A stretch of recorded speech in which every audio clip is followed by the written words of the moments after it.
Глобално имаме промена на времето изминатава недела, кај нас се одрази со пат на температурите. Минатата недела имавме 10 целзиусови степени чином за старт на денот, ова утро -1.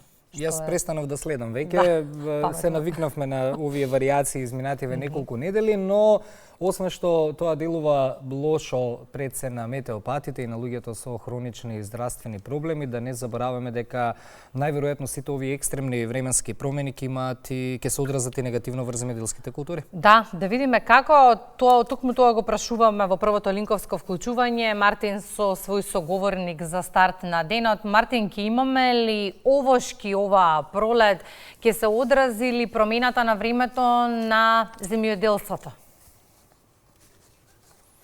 Да, добро утро, колеги. Иако е пролета, сепак изминативе денови снегот, но и ниските температури предизвика штети врз овошките, но и врз другите земјоделски култури. Затоа како се одразува ова време врз земјоделијата, утрово разговараме со професор доктор Тошо Арсов. Професоре, добро утро, како сте? Добро утро и на вас, добро утро на гледачите на Македонската телевизија. Изминативе денови имавме врнежи од снег, но и минусни температури. Како ова време ќе влијае врз земјоделските култури и врз овошките?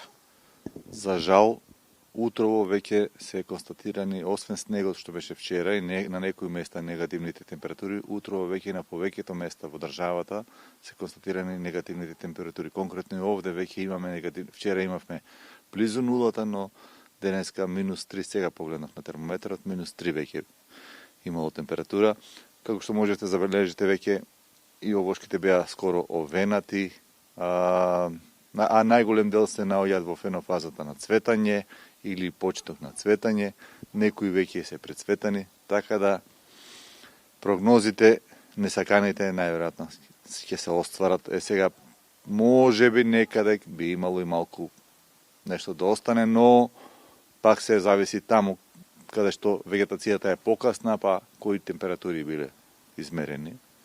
Така. Метеоролозите најавуваат дека во наредниот период на некои места температурата ќе достигне и до -10 степени Целзиусови. Како да се заштитат овошките, но и општо земјоделските култури? Доколку во овој момент, во овој период од годината се остварат овие прогнози од -10 степени, тешко дека може нешто да се спаси или на кој да е начин. Еве гледате колку и да се трудиме, бидејќи станува збор за веќе за мразеви кои што ги измрзнуваат комплетно целите овошки. Не е слана или нешто само во при ниските слоеви или така делумно или во одреден период. Ова температура од синоќа околу 11 часот, 23 часот, па еве се уште е негативно. Така да долг е периодот за да нешто може да се направи со тие мерки за заштита. Единствено некој кој што и вчера го потенциравме, ако има некаде противградна мрежа, можеби, ако се пушти сега, ако биде покриено, можеби ќе направи некаква си мал помош, но за жал, сепак ова ќе го, значи се уште гледате се така, но за ден-два ќе се забележи кој ќе настане оксидацијата, ќе видиме што е всушност измрзнато, процентот на измрзнувањето. Дали тоа значи дека би можеле да имаме и негативно во однос на производството на овошки оваа година или оваа сезон? Со сигурност веќе делот праските и кајсиите и од претходните ниски температури веќе беа оштетени, односно измрзнати. Така да ова дефинитивно ќе влие на намален принос, да не кажам дека може и да биде многу поразително. Не сакам да видам толку црн во прогнозите.